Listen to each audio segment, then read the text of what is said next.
Hello, everyone, and welcome to Hit and Hustle from IrishSportsDaily.com. I'm your host, Greg Flammang, and with me, as always, is Jamie Uyeyama, Mr. Jamie University. It is Tuesday, July 22nd. We're going to do some offensive storylines, top 5 offensive storylines for the 2025 season as Notre Dame heads into fall camp. We are about a week away from Notre Dame getting their 2025 season kicked off with the start of fall camp. It's a very exciting time, Jamie. It's in the air. You start to feel it. You know how you start to feel it too? People start to get a little bit more engaged about the team on the Twitter machine. It's weird. People Yeah. do come back. There's a return. It's like the birds flying south for winter, or they come back and they start engaging. It's a really fun time. Love this time of year with football and everything. So it's going to be very exciting. We're going to talk about that. Little programming note. There's going to be the show today. Jamie is traveling on Thursday, so there's going to be no show on Thursday. We're going to do a power hour on Monday. Then Jamie is going to be flying to South Bend next week. So we're going to do a Wednesday, Thursday show next week. So that's going to be the programming schedule. So today we're going to talk about quarterbacks. We're going to talk about wide receiver pecking orders. Who the go-to guy is going to be at the wide receiver position. So we'll figure that out. We do have the go-to spot for you for the best custom suits, shirts, and sport coats, and that is, of course, ESQ Clothing, founded by Notre Dame alum Ge Wang. As Notre Dame reloads for the season, now's the time to refresh your wardrobe and add the perfect suit, sport coat, tuxedo, or casual jacket for fall. ESQ's master tailors combine next-level craftsmanship with the finest fabrics to deliver a fit that's built just for you. Now with showrooms both downtown and in Winnetka, book your custom fitting at esqclothing.com and step into confidence with Chicago's finest. Mention ISD at your appointment and receive 10% off your entire purchase. Jamie, let's put a bow on the baseball seasons. My beautiful boy, his team, they went out it was the last day of group play. They were 2-1. Playing against a Hawaii team that was 2-1, went up 8-5, bottom fifth. Things got a little bit dicey there, as 8-year-olds do. They kind of fell apart in there in the bottom fifth inning. Went down 10-8, couldn't score in the top of the sixth, and so we went out in that. And so look, it was a great experience. Thank you for everyone who showed interest in that. It was a great experience, and the boys they competed very hard. A lot of good 8-year-olds out there playing baseball, Jamie. So that's cool. And we move on to football, but wanted to give an update on that. I know a lot Big of deal people were for interested. 8-year-olds to get out in a tournament like that, for sure. Yeah, it was wild. The level of play is actually really good. In terms of if the ball is hit to the infield, you can just kind of expect they're gonna make the play. If the ball is hit in the air to the outfield at somebody, they're gonna make the play. They're gonna throw base runners out. They're gonna throw home and relay throws, and they're gonna get people out. You got to be. It's pretty big time stuff from the little boys. So proud of them, proud of the experience and everything. All right, let's talk about Notre Dame football. They're starting up fall camp, Jamie, and I think first of all, how much intrigue do you think goes into this camp as far as past years in terms of we have obviously anytime there's a quarterback competition that brings in a lot of intrigue to it. But I think I don't know that who wins the competition kind of change. Sometimes there's a very dramatic difference in skill sets. I don't know that that's really the case here. Kenny Minchie is a more mobile runner, but it's not that far off in my opinion for between him and CJ Carr, where I think it changes the offense dramatically. So there's that. There's the offensive line stuff. Just kind of big picture on the offensive side of the ball. Notre Dame was a very good offensive team last year.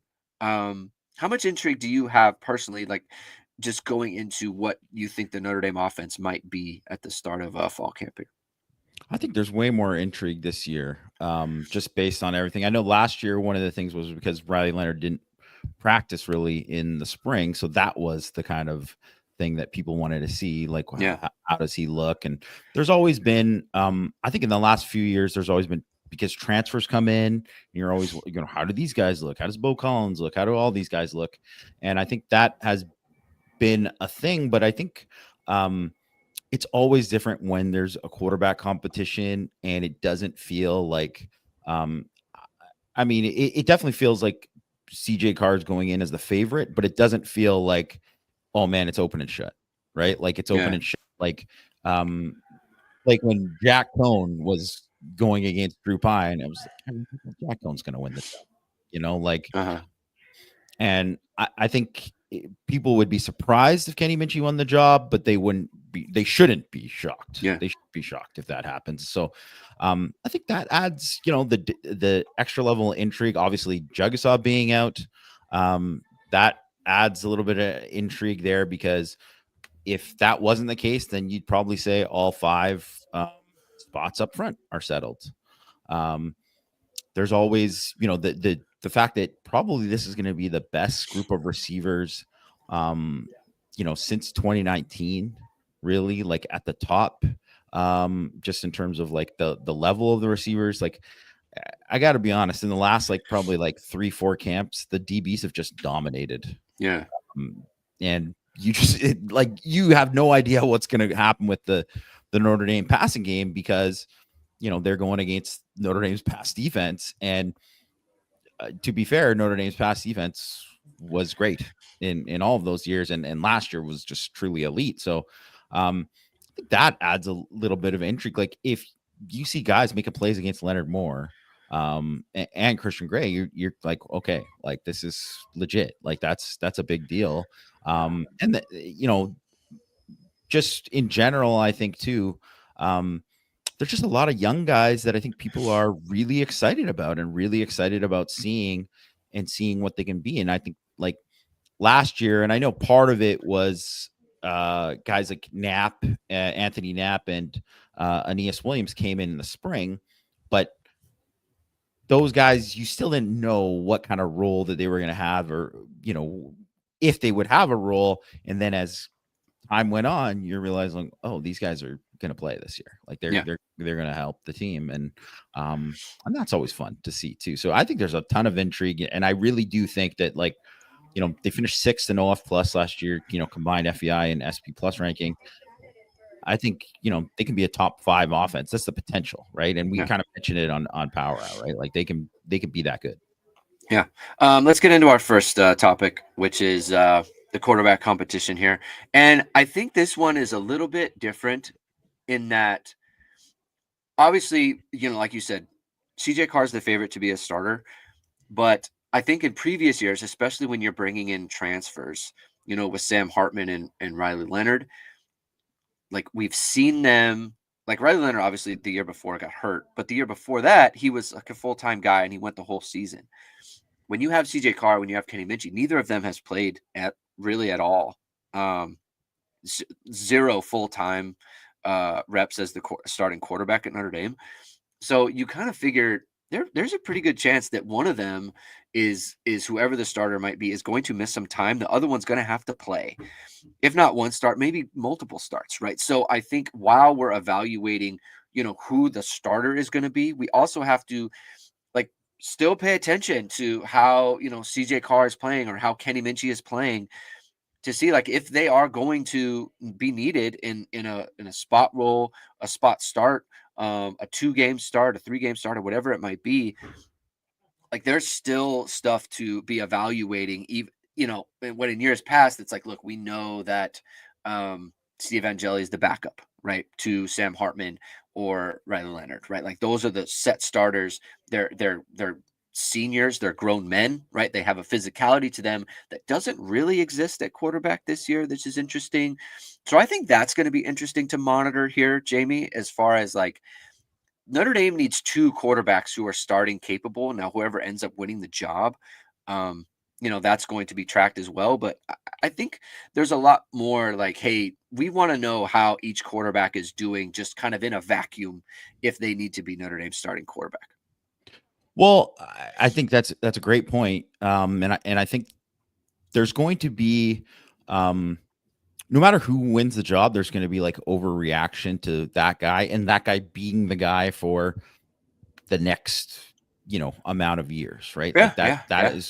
that's the way it's going to be seen. And I would say, there's a higher percentage that it's going to work out that way, but we've just seen it enough at places where it doesn't always work out that way. And I think of Georgia, and JT Daniels Yeah.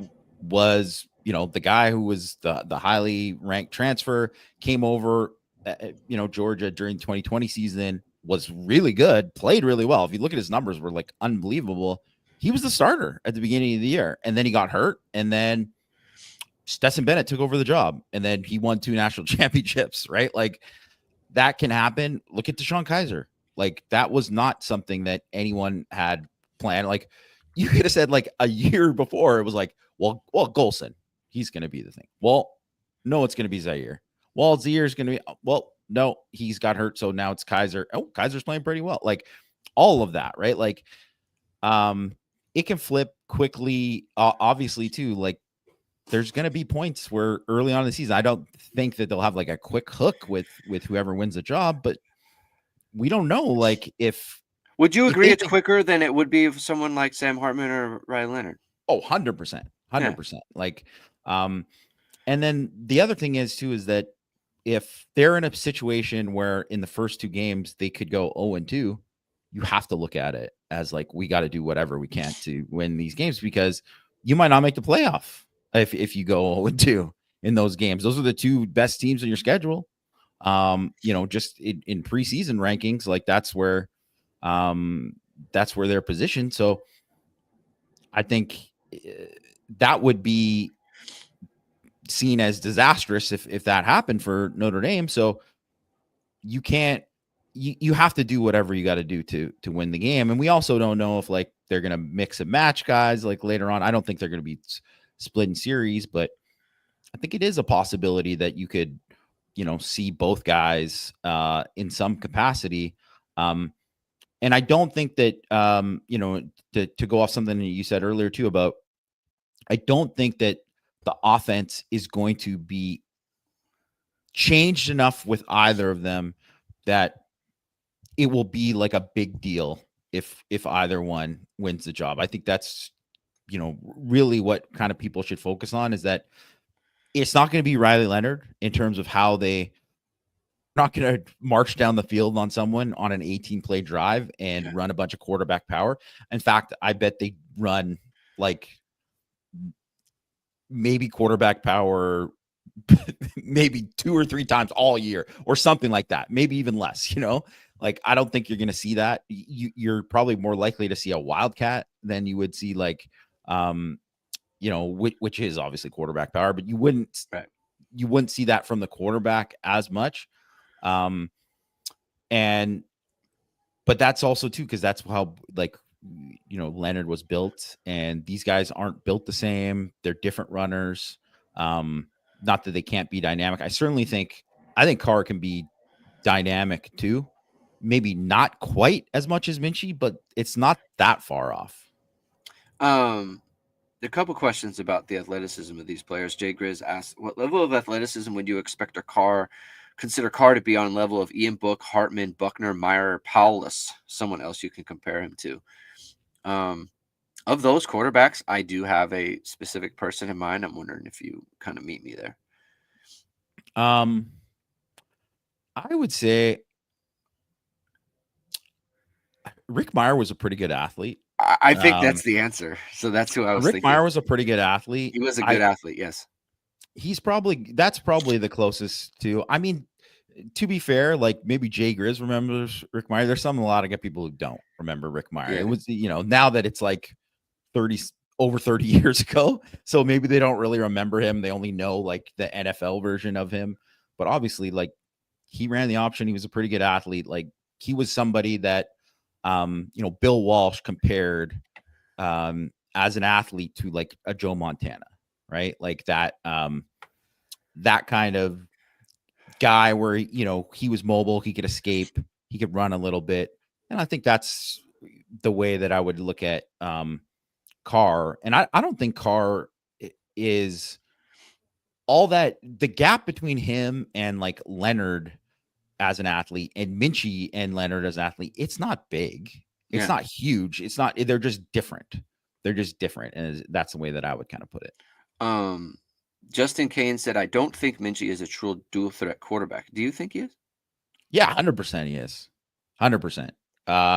I don't know why I mean, he. we might be getting into like maybe the like a definition of what a dual threat is. I don't. I mean, like I think that they would put in like zone read for having him keep it. I think Yeah, they oh could yeah, run. I think they they're would gonna run run zone quarterback read. They're gonna run zone read both quarterbacks. with both quarterbacks, Yeah. but I think they would probably run it more with Could, Minchie could and they do a run little like bit more. quarterback counter? Yeah, oh Like, yeah, do you see that? 100%, 100%. They will have designed runs for Minchie. If Minchie wins the job, that that is probably the thing that could win Minchie the job. Is that Yeah. he's probably better suited for that.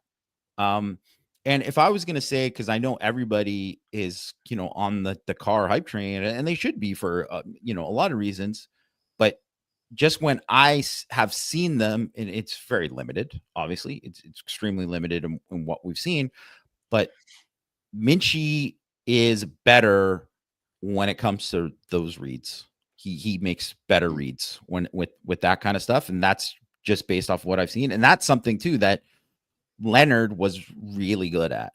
Like he didn't get enough credit for like knowing like when to give, when to keep, or whatever. Because he wasn't always like a keep because I'm gonna try to be you know glory guy. Because like I people might recall like Cade Klubnik, he's got a problem with that, right? Where he pulls and it's like because he wants to score the touchdown, and then he's getting lit up when Phil Moffa could have walked into the end zone, right? So and I'm not saying that either of these guys are going to be like that. I'm just saying that when I've watched some of just the plays, when I think like most of the plays that I think are like Carr's plays where I'm like, that wasn't his best play, were plays where he didn't make that right read there. And it's something it's gained with experience, right? Yeah. That you do over time. And I'm sure Leonard, if we probably watch like sophomore film of Leonard, he wasn't as good as he was at Notre Dame. How important is it that the offense won't need to change with either one of these guys? Like I think whoever wins the job is because whatever Notre Dame is asking them to do, they're just doing it at a higher level. It's not a decision about what Notre Dame wants the offense to be. How important is that, not just for the offensive coordinator, but like the offense as a whole, where it's like you don't have to work on different things when you have a certain guy in there, especially when it comes to like wide receivers and the offensive line and things like that. Like there's a continuity to what Notre Dame is doing, whoever is in at quarterback. Like, just kind of explain to people like how big of a deal that is when you're trying to grow, an offense through camp. Well, it's huge because you don't want to be in a position where, all of a sudden it's like, okay, Minchie's working with the ones, and then like, hey, I'm running this deep route and there's no way I'm getting the ball. Yeah, Like there's that kind of thing, or we're not going to run these specific plays, and they're going to concepts. do, yeah, they're going to do different.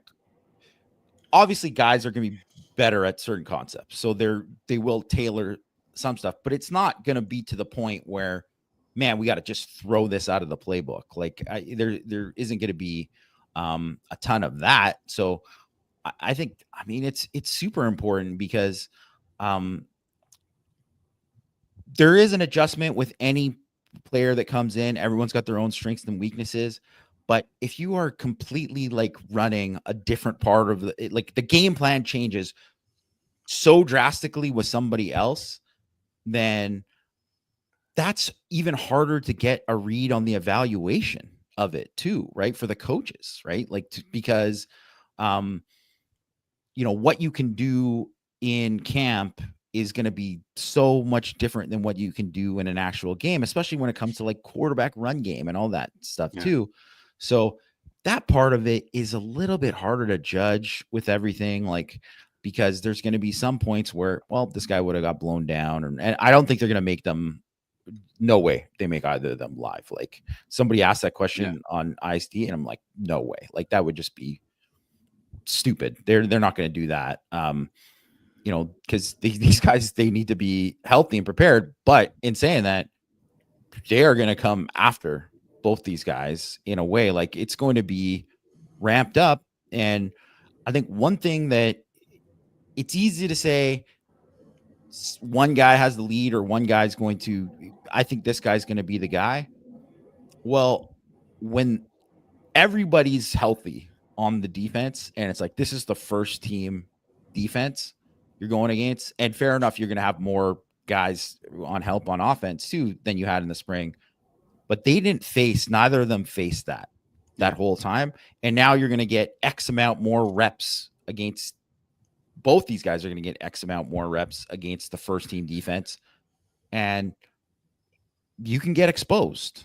And also you can expose everybody else to just how good you are, because if you are making plays in those situations and you are making the right reads, you're making the right calls, you're not making the mistakes, because I think decision making is going to be massive. I mean, they talked about it, like Gino Guidugli talked about it. I know that Mike Denbrock talked about it. Decision making is going to be paramount, because when you're in a game against Texas A&M and Miami, one big mistake could cost you the game.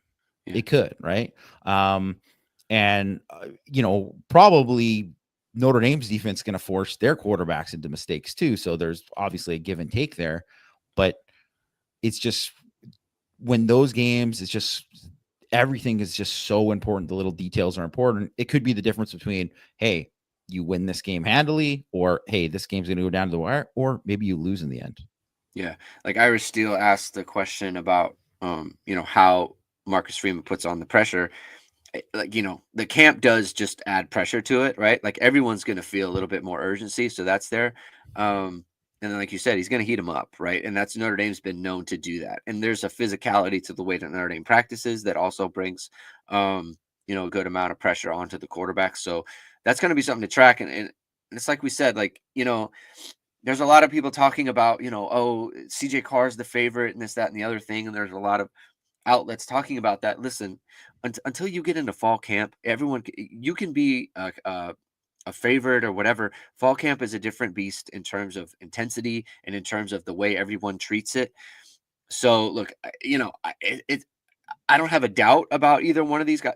I'll put it back. I don't have reason to doubt either one of these guys and how they're going to handle it, but doing great in summer workouts is very different than doing great in fall camp. It just is. So, it's not even close. Yeah. So they're going to be tested there, and there's a lot to be. There's a full graveyard of guys who had great, man, what a great summer, and then they get into camp, and it's a little different. Yeah, for sure. Next storyline is going to be, of course, the configuration of the offensive line. Charles Jagusah has put things, in limbo, right?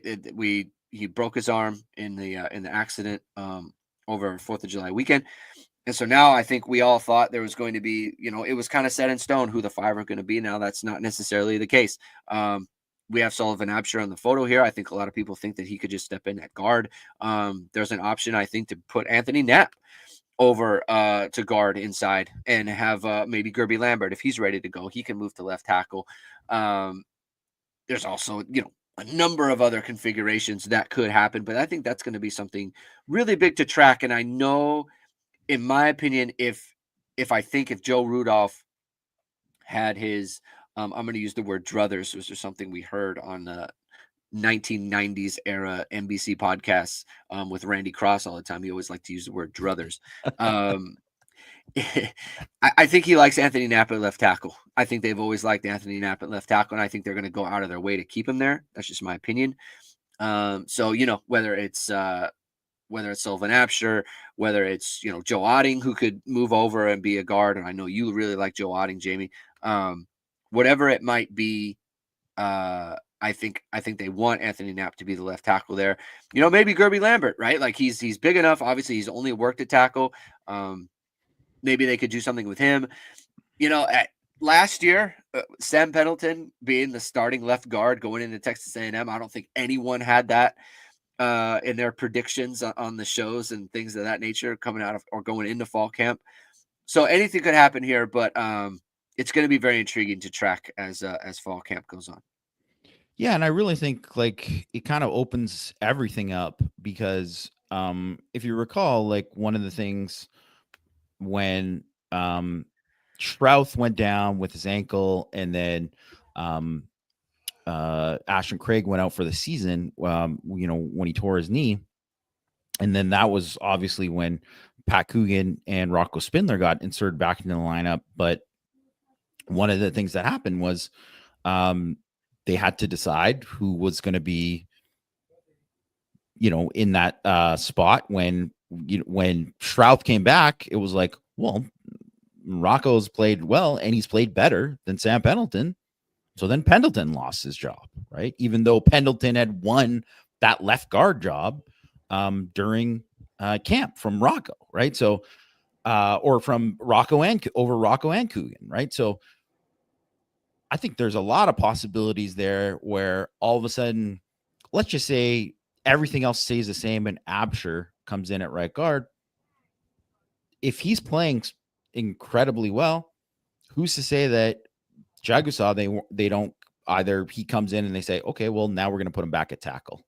And because maybe they don't like how one of the tackles are playing or whatever. I mean, I would be shocked if Emil Wagner Emil Wagner's going to start and be a pretty darn good player. But like, I wouldn't be surprised if they shifted some other things around or if they decide to take a look at anything. We don't know what Will Black's going to look like. As a freshman, probably not going to, I would say it would be surprising if he started as a true freshman right away, just based on him coming in the summer and not being there in the spring. But I mean, certainly it wouldn't be unprecedented. It wouldn't be unprecedented for it to happen. And he is, he's not a guy that physically is going to be deficient right away. Right. So, I really don't know if Otting, Chris Tarek, I don't know if any of these guys are going to where they're going to be at. I don't know where Styles Prescott is at in terms of I would say based on the spring that I didn't think that he was, that was really his first chance to really practice since he hasn't been healthy the entire time. Yeah. So he basically missed an entire year last year, but who's to say he didn't take a big jump over the summer and he's not physically more ready to be somebody to push at a spot there too. So, I don't know. I'm genuinely intrigued by what they have there. I really liked pretty much all of these guys as recruits and what their potential was. I would say based on what I saw from the other freshmen in the spring, like Cam Heron, he needs to physically develop more. Although I thought he looked pretty solid for a center, early enrollee center. Matty Augustine, I would say the same, but I was, intrigued by what kind of player he can be. And I'd say Owen Schriebig's got a lot of work to do, but he's still, he's got some potential there.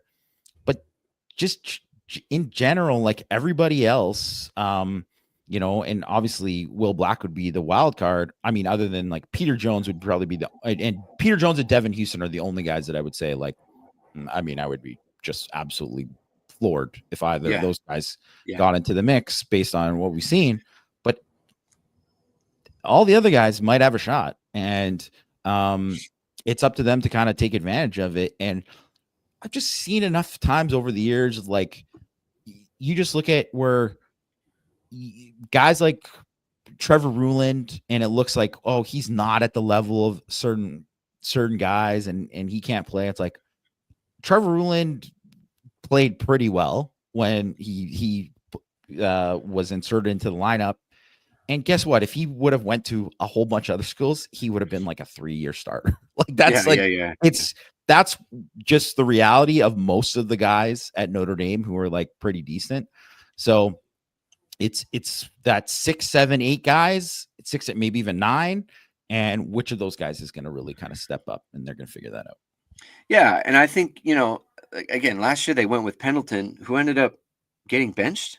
It turned out not to be the answer for Notre Dame. They went to Texas A&M and won. You can always figure it out and come up with good play there. And I think we've talked about before, I feel like Notre Dame's going to have a good offensive line no matter what. And we were talking about it before the show. And my big thing with the line this year is it's less about whether or not they can put together a good line, or they're going to improve. Like, I think we're going to see improvement from last year. My big question from them is, how do they improve? Can they improve to the point where they can overcome kind of what they're losing in Riley Leonard, and how he can help on offensive line? Their offensive line specifically last year, I think with a different quarterback, the season might go a little bit different, right? And I don't want to take away from them. I thought they were great at times last year. I mean, they were semifinalists in the Joe Moore Award, right? And the people who put together that award, like, they take it very seriously. Like, they really break down film and things of that nature. But not having Riley Leonard, not having that escape guy, the guy who's very, very good at avoiding sacks, the guy who can scramble and get out of tough situations that the offensive line might put him in, the guy who the defense has to game plan for every single snap to ensure that he's not getting away from them. If you don't really have that at quarterback, and they're not as good, like, can they overcome that with improved play that we expect them to make, right? So that, to me, is kind of the main question for the offensive line, and that's going to be interesting to track. I think the configuration, we might see several kinds of iterations from the offensive line over fall camp. Um, like we did last year, but at the end of the day, there was a consistency to who was getting sent out there. You were able to go to the opening practices, and then you were able to go later on, and you kind of said, like, hey, this is what we've seen over time. This is the direction I think they're going. It's going to be something to track and monitor as as fall camp gets going. It'll be very interesting. And like you said, that there's a lot of good options there. There's a lot of good options for your media company, Jamie. But we think we have the best one for you. Go with the best option, and that is VSR Media. Founded by Notre Dame Football pregame host and Emmy Award-winning anchor Vahid Sadwazadeh, VSR Media provides professional and cinematic video and photo. Whether you're looking for a collegiate or pro-level highlight reel, have a personal story to tell, or aiming to diversify and grow your business, VSR Media specializes in short and long-form video storytelling, social media management, and website design. VSR Media also captures professional headshots, senior, and sports photos. Contact them at vsrmediacompany.com. Mention Irish Sports Daily to receive 20% off your first project. Visit them online or give them a call at 574-800-9106. On to the next topic here. The next thing we've got in the hopper is the wide receiver configuration that Notre Dame is going to come out with next season. So obviously, there's a lot of intrigue about, if I could find the slide, this is really annoying me. Obviously, there's a lot of intrigue about the Notre Dame passing game, right? And they need to take strides, and they need to get better, and they need to be more of a vertical team. There's been a ton of talk about that over the last, over the last, 6 months or whatever it might be, talking about the step that Jaden Greathouse took last year in the semifinal in the championship game. You have Malachi Fields who's coming in, and there's a lot of high expectations for him. To me, there's always that kind of question about what is the pecking order actually going to be. I think we can expect that Fields is going to be to the boundary. I think we're going to see Jaden Greathouse in the slot a bunch. To the field, it's going to be Jordan Faison. It's going to be Will Pauling. And then what happens after the first four guys is going to be very interesting to track as camp goes on. Obviously, I think the player that we get the most questions about, other than like Brennan Vernon, is Cam Williams and where he's at. And I think people are very intrigued by him. Micah Gilbert is another one who's coming off of an injury. So Jamie, what are you kind of looking for here out of the wide receiver position as you go to camp? What are you going to be tracking? Well, I think you want to see, everyone's going to assume that Greathouse, whether he is the wide receiver one target, like he's going to get the most targets out of anyone this year, or the second, like he's going to be targeted a ton. Like he is going to be the guy that they obviously have trust in him. He's earned that trust. He's basically as close to automatic as you can get on contested catches. He caught 11 of 13 contested catches last year, is the highest rate of any Power 4 receiver. He's someone that is, just good at everything. He's going to get the ball a lot. And then now it's, well, what is Malachi Fields going to be? Because you kind of assume that he is going to be, at the very least, like they're going to throw it up to him. Like they're going to throw it up to him. He's going to be a guy. Obviously his size, he's 6'4", 223. His speed, he can really run. He had 8 receptions of 30 yards, 30 plus yards last year. Notre Dame had 16 total. So one guy had half of what Notre Dame had by himself. So he's someone who can obviously add he's been known as a deep threat. His average depth of target for his career is 13.4 yards. They're going to throw it up to him, right? So you know that he's going to be that guy. He's going to be a back shoulder guy. He's going to be a guy, a vertical threat for them. Well, can he be more? Is he going to be like featured as much? Obviously, he was the most featured guy for Virginia. Is he going to be featured around that same amount at Notre Dame? And he's got to kind of earn it. And he's going to be going against you're muted, Greg. Sorry. Do you think he's a true vertical threat, Jamie? Well, he's a guy that I wouldn't say he's not like a vertical threat in the way that like Will Fuller was a vertical threat, but he's the vertical threat in the way that Miles Boykin was a vertical threat, probably in pretty similar to the way that Chase Claypool was a vertical threat. You know, but the question is whether or not he can get to that. I think it's a huge question, like which of those two players actually he is. Like I think that's a pretty big deal. I think there was a level different. I think 2019 Claypool was a completely kind of way above what Boykin was at Notre Dame. Well, the thing with Claypool too is, and it was so obvious. I mean, I'll say with Boykin, after 2017, everyone will remember, like in that spring of 2018, he was phenomenal. Like Julian Love was great in 2017 at corner, and he couldn't cover Boykin. Like he was getting beat like a lot. It was competitive, but it was like he was losing more than he was winning, and that continued on for a lot of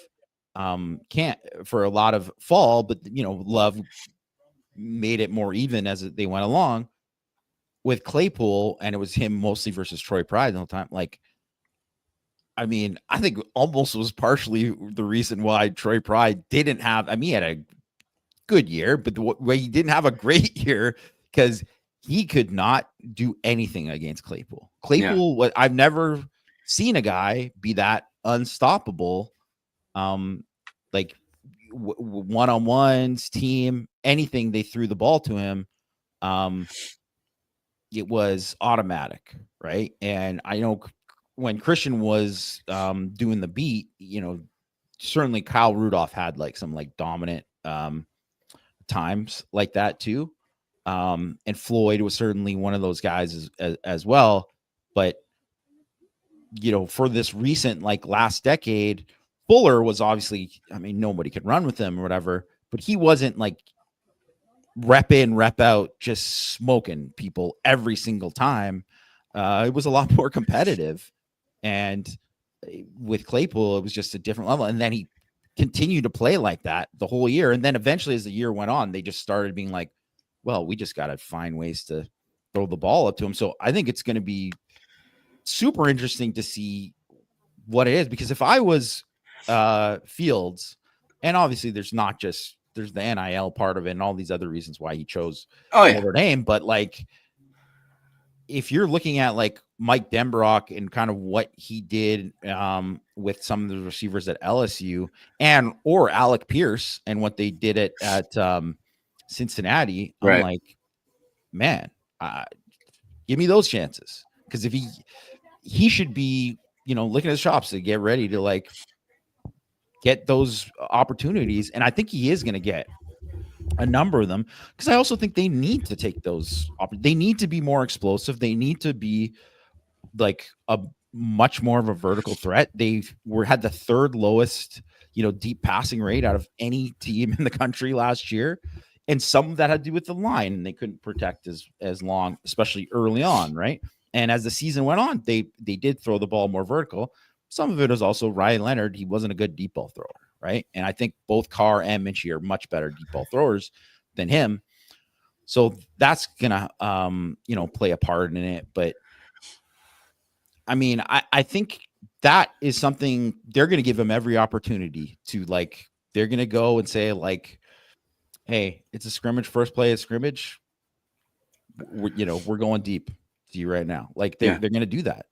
And they should. And frankly, that's something that when we're talking about like Cam Williams and Micah Gilbert, they should want to do that too, because that's something where you gotta separate yourselves. And both those guys, obviously, Gilbert was working on the boundary before he got hurt, and Cam Williams worked on the boundary pretty much exclusively in the spring.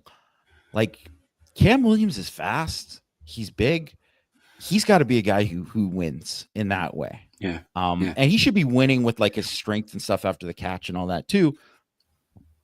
But if he can add that, it's like that is going to get him chances to play. That will even if he's the fifth guy or the sixth guy, he will get on the field just for some of those opportunities, because everybody thought Chris Mitchell was going to get like a bunch of these opportunities last year. And some of it had to do with, like I said, the offense and the quarterback and whatever. But like, he never dusted anybody in practice. You know what I mean? You got to start, you got to do it in practice, because you got to gain the confidence of the coaching staff. I think that's how Faison got That's how Faison got his opportunity. And you think about it, like, Riley Leonard wasn't a great deep ball thrower. That's true. Also, other part of it is they didn't really have deep threats. I mean, what was the best, like their best passing play last year was a slot fade. He threw that pretty well, right? Like, it wasn't like Riley Leonard wasn't hitting that slot fade. Like, one of the biggest ones that they didn't hit against Northern Illinois was when Jaden Greathouse put the ball on the ground, And obviously, it's the only drop of the year. Right. He made up for that, obviously, later on in the year. But, like, so, they were able to hit Jaden Harrison on a couple of those, but like they could never just get vertical. Right. And I think, they were able to hit the only post that I really remember them hitting that wasn't like a total bust against Stanford when they hit Bo Collins on the one was against Indiana in the playoffs when they finally hit a post route, and that wasn't there. So my question to you is, like, do you feel like this is a much better vertical threat team? When we talked about Will Pauling, I mean, he's a sub 4.4 guy, I believe, from a verified standpoint. Obviously, you have Cam Williams, who we know can run. We just talked about Malachi Fields. Jaden Greathouse is I mean, he's gotten deep. I don't think of him as a vertical guy, but you can throw it to him deep. Like, he's gotten those chances. I mean, he hit a vertical touchdown against Louisville, which was a zone play, was against his own defense. So he, kind of found a seam in the zone, but I mean, he was able to get downfield and make that play. Obviously, they hit him on a bunch of slot fades later in the year. So he's a vertical threat in that sense. But you have Faison, you have Pauling, you have Fields. Like, do you feel like, coupled with the fact that you have quarterbacks who want to push the ball? I mean, there's one thing about Minchie. He's always tried to push the ball. He's when he's in the game, he's pushing it. And you have that with Carr as well. Do you feel like they have the personnel now to kind of push the ball down the field a lot more?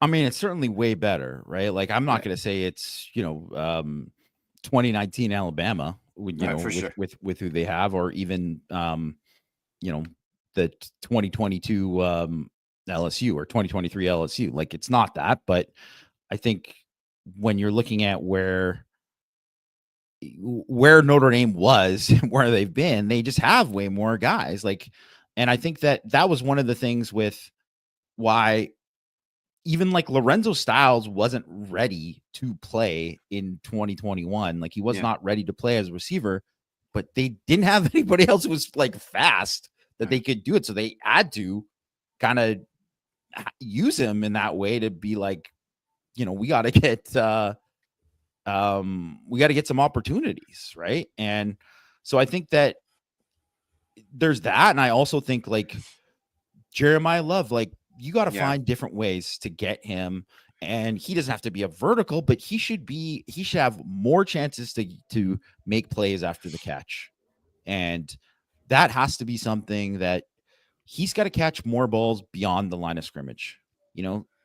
When 2/3 of your targets are behind the line of scrimmage, like I don't think it's bad to get 20 targets there when it's like screen and whatever, but he's got to get more targets. He should have at least like 10, 15 more targets this year of just balls that are like, even if it's within 10 yards, he's just catching a slant or whatever. Like, he's someone who can turn a slant into, 25, 30-yard gain, right? Yeah. Because he's going to make guys miss. He's going to run through tackles. He's got great speed. Like, I mean, he's not that different than Deebo Samuel in like that sense, right? So I think there's that. There's also Eli Raritan. People saw what he could do with some of his stuff after the catch too. Like, he needs to be like an intermediate threat. He's a guy who can thread down the seam too, right? Like, they can throw it to him. He is faster than Mitch Evans, and Mitch Evans was like, could be a guy that you could thread down the seam and obviously win jump balls too, right? You're going to get opportunities. They threw the slot fade to Raritan against USC for the touchdown against linebackers. You got the one where you got the PI call that ended up resulting in the Jeremiah Love touchdown after, like, against Penn State. Yeah.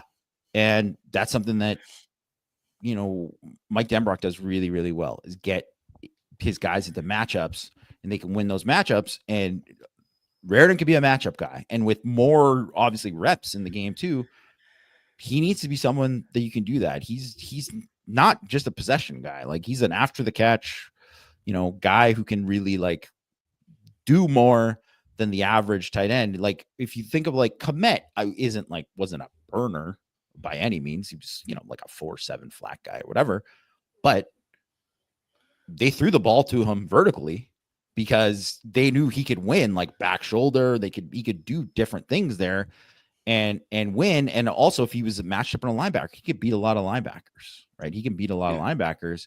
And that was one of those things. One of the best things that they did that entire 2019 season was they would put Kmet and Claypool on the same side. They run 4 verts and they say, okay, you're going to play single high.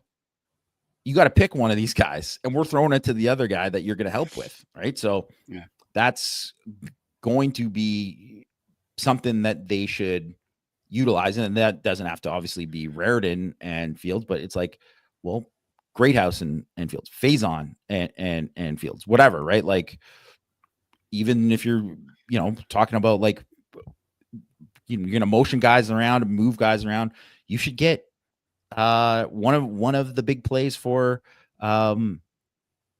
Fields last year against Notre Dame, where when he motioned in and he got matched up against Kaiser in like a inopportune time for Notre Dame, caught a slant and took it like 20 something yards, right? Like, those are things that you're going to do. I mean, Mike Denbrock will do that, but I'm just saying, like, those are the kind of things that you just have more guys that can do that this year, where I never thought, like, Bo Collins, he wasn't going to do that. Like, he wasn't going to be like he wasn't going to catch a slant and then all of a sudden turn that into something. Mitchell, he obviously proved that he couldn't do that against this level when the competition went up higher. Faison could do a little bit of that. Greathouse obviously was someone who showed that he could do that in the playoff kind of thing, but they just have more guys who can do that this year. Yeah. I want to see what's for real with Jeremiah Love. Are they really doing this, or are we just talking about it all the time? Because it feels like it's there, everyone sees it, but then they don't do it, and it's like, it's kind of like RPOs. Like, to me, it's the new RPOs. Like, are we really putting Jeremiah Love in the slot, and this is going to be a real thing that defenses have to deal with, like on a drive to drive basis, or is it like, hey, we put him in the slot a couple times a game, and we don't actually throw him the ball. We just run him out there, and it looks kind of fun, So that's what I want to see. We're monitoring, that kind of situation there. All right, next question is going to be about. Or the next topic is going to be about freshman impact, right? How many freshmen do you feel like are able to make an impact on the Notre Dame offense? I've got Elijah Burris on here. I've got Nolan James on here. I've got really good things about Nolan James over the last, week or two. They're really excited about him as a player. Obviously, everyone's excited about Elijah Burris based on what he did in the spring. not just in the spring game, but also in spring practices. He's garnered a lot of buzz there. Obviously, there's Will Black. I think James Flanagan is kind of a dark horse, and he could kind of come up in the tight end depth portion of this because that's kind of the last one we're going to talk about. But um, I feel like Nolan James and Elijah Burris are the two that could kind of really have the best chance to make an impact for Notre Dame on the offensive side of the ball. Yeah, I think none of these guys have it like set up for them that it's going to be like an easy path. Like they all have to earn it. But I think all those guys kind of have the ability to do it. And it's just kind of like the same thing with like a Will Black too. It's not like even though one, Jugasa's down, it's still not an easy path. If he's got to go and like, if they want to play, they're not going to put Will Black at guard. I don't think like he will play tackle. So he would have to go and earn that and show like, man, he looks so good. Let's give Anthony Knapp a look at guard or whatever. Right. Like that's the way it's going to be. And I think Nolan James, like, at least put himself on the radar of being like, hey, maybe this guy's going to push like Kedron Young and Aeneas Williams and Maybe he'd be the Devon third Payne. down guy. He could be, right? He could be, right? And I mean, it would be foolish to take away opportunities from Love and Price based on kind of obviously how good they both are already. But, we don't know what the, injury situation is going to be with some of these guys too. And it's always one of those things where like we talked about it the other day about like how like Deion McIntosh had the 100-yard game or whatever, right? And like that can happen in certain situations where guys do well enough. And I think part of what Sibo Flemister kind of went from like afterthought guy to all of a sudden, he became the third back for Notre Dame because in like garbage time he was looking really good against Boston College or whatever, and then all of a sudden he's more in the mix. So I think that's definitely on the table for him, but he's got to really, really like show out, right? Like that has to be the case. And I think with Burris, like he had a really good spring. And I think the fact that if you look at where Gilbert and Williams are kind of one of those guys is probably going to take out the other in terms of like both are probably boundaries, like as of right now, and they'll be more slotted in beside Fields. They'll have to like both of them have to just be so good to kind of like earn it that both would be like the fifth or sixth guy, or maybe more, maybe the fourth. We don't know, right? Because they get past one of these other guys, but like Burris it's a perfect opportunity for him to like pass other guys that are already there. Like I mentioned on Power, KK Smith and Logan Saldate. It's like you're on watch. Like you have to go and you have to be better than Burris, or it's a wrap. He's past you, and he's probably not going to give it to you back. So those guys have to have. Hopefully, they're having great summers, and hopefully they have good camps. Because if not, they might get passed by, and that's a very real thing that could happen with even with Scrap Richardson too, right? And I would expect Scrap Richardson would be a redshirt for sure, but to say that he might not pass one of those other guys, we don't know yet, right? And I think that tight end, we can kind of get into it a little bit more later, but like I do think that like, well, let's just transition to it now because that's like yeah. the fifth topic that we have here is the tight end depth and what that what that is, right, and how they can kind of factor into where things are in terms of the passing game and what kind of personnel they're using, right? Like you talked about Notre Dame being an 11 team, and like can they get into 12, right? Like I think that's a big part of it too, is like will they use more 12 man or 12 personnel with two tight ends on the field? Like if yes, then that kind of really affects like the wide receiver room and what kind of freshmen that are available, right? Like as someone like Elijah Burris, like if you're in 12, you're only playing three wideouts or two wideouts at a time. Well, then that's not really an opportunity for those guys. And the tight end, with Jack Larson, with Kevin Ballman, of course, And then you have James Flanagan coming in along with Eli Raridan. Like that's going to be a big question about, how many tight ends are actually viable for Notre Dame? Like, can they be viable? Right? Like Kevin Ballman, like I think we know he can play, but he's never healthy. And Jack Larson, like he hasn't played. He had a good spring game. He made some really good plays in the spring game. We know Eli Raridan's viable. We don't know about James Flanagan yet, but that's kind of the question: is how many of these guys are actually viable candidates to play for Notre Dame? Yeah, I think it's a big question right now. And, also said on Power Hour how there was like a gap between Reardon and everybody else. Yeah. And that I think that if, it's up to these guys now to close that gap and to make it a thing that make Mike Denbrock say, maybe we are going to play a little bit more 12 than we thought. Right.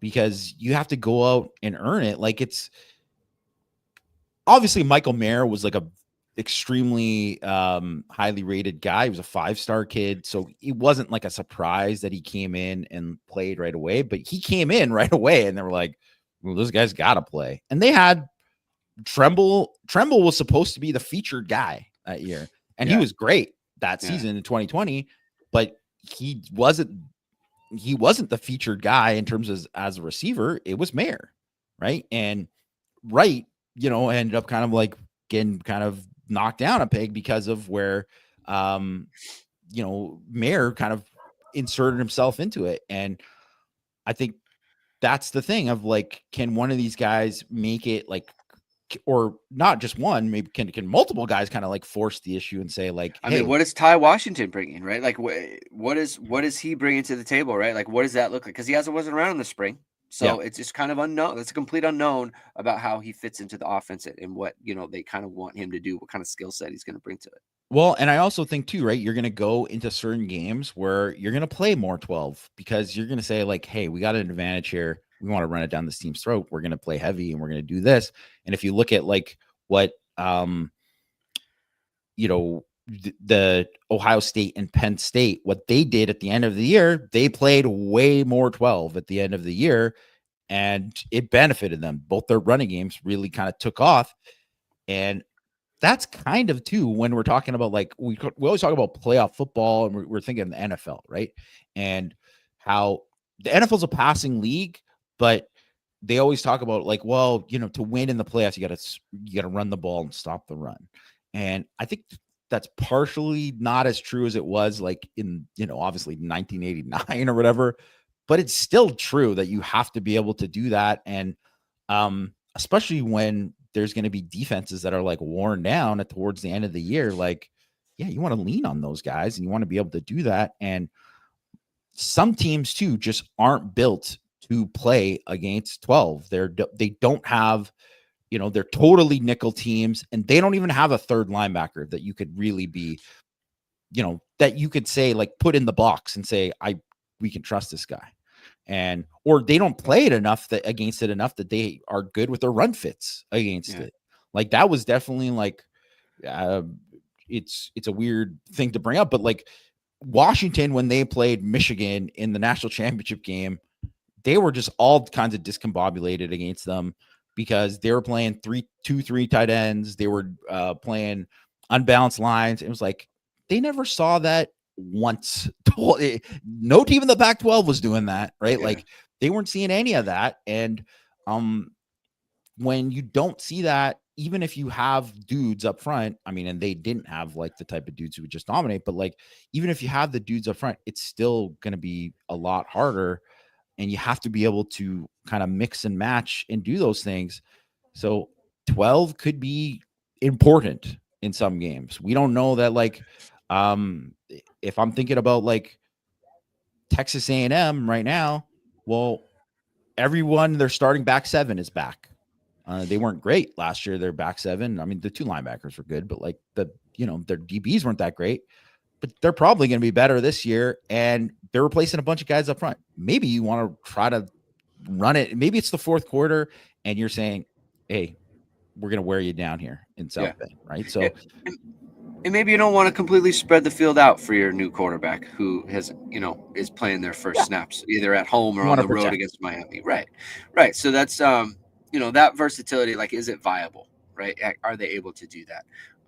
Because they should have an offensive line that is able to lean on teams. And if you can lean on a team and being able to win multiple ways, as I think, just kind of wrapping it up on offense, like you always want to win however you need to, or however you even want to at times, right? I want to go vertical on teams, so we're going to do that today, or we're going to do that on this drive, or we're going to do whatever. Those are the hardest offenses to defend, where it's like whatever they try to do, like they can do it, and we have to be able to defend it like at a very, very high level. Whereas like sometimes team, it's like, oh, they want to run power on us right now. Well, then that's not going to work, because they're just not that good at it, right?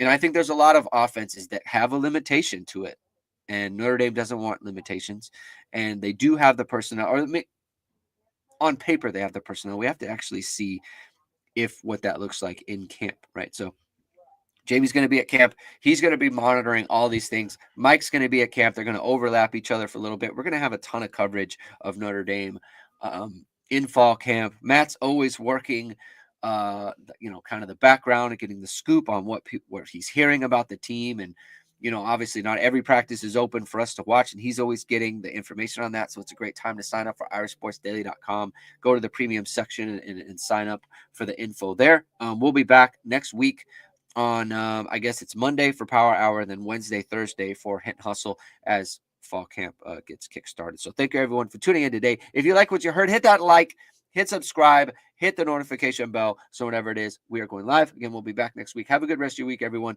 We'll talk to you soon. Keep hitting and hustling.